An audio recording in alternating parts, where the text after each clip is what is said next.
Danke bafethu. So i-Kaizer Chiefs imrelease-ile-ke uBlom noma i-release statement ukuthi uBlom sebuyele ethimini yakhe lena yase-America yabo. So bekunama-reports amaningi ukuthi i-Kaizer Chiefs iyafuna ukumgcina lo mdlali lona, but izinto azihambanga kahle between i-Kaizer Chiefs noBlom this time around.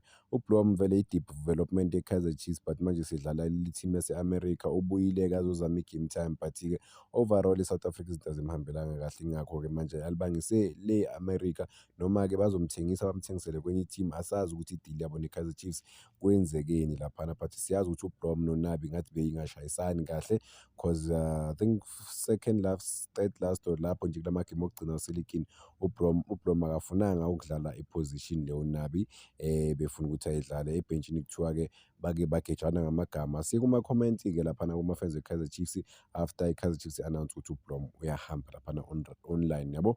So abantu bakhala ngokuthi uBlom beyangekho hungry as before this time around yabo. Bebacabanga ukuthi uzoba ngcono kakhulu mebuya laphana e-America. Unfortunately-ke uBlom beka-different, bekungasiwo Blom lo abamaziyo yabo.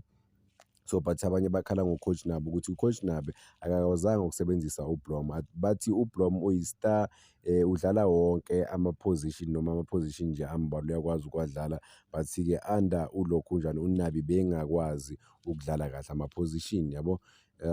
Omunye uyakhomenta la ukuthi uNabi uyasikhatha ngempela i-squad laphana ku-Kaizer Chiefs, umake sure ukuthi sincane nanokuthi sim-manageable yabo.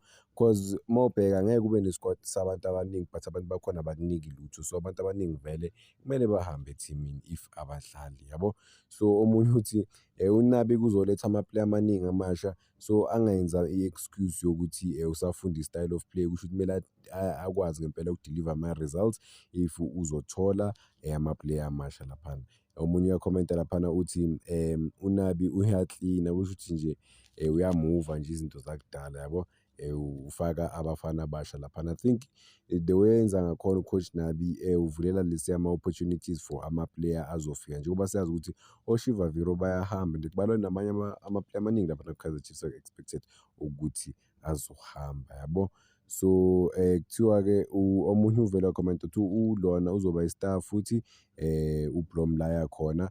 uCoach Nabi uyi-plumber, akakwazi ukusebenzisa ama-player nanokuthi akayiboni i-potential kuma-good players yabo.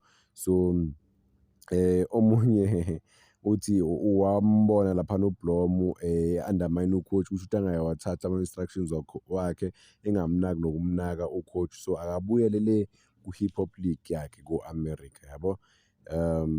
So I think izinto azihambanga kahle ngempela for uBlom laphana ku-Kaizer Chiefs, ngoba uyi-development yakhona uyawazi ngempela ama-surroundings we-Kaizer Chiefs. It was expected ukuthi uBlom uzokwenza kahle kakhulu laphana ku-Kaizer Chiefs njengoba bebuya e-America yabo, but-ke uBlom lo abamsayina akusiwo lo Blom lo wahamba yabo. Omunye uvele uthi uNabi wenza i-spring cleaning laphana ku-Kaizer Chiefs, make sure ukuthi abadlali abaningi bayahamba yabo.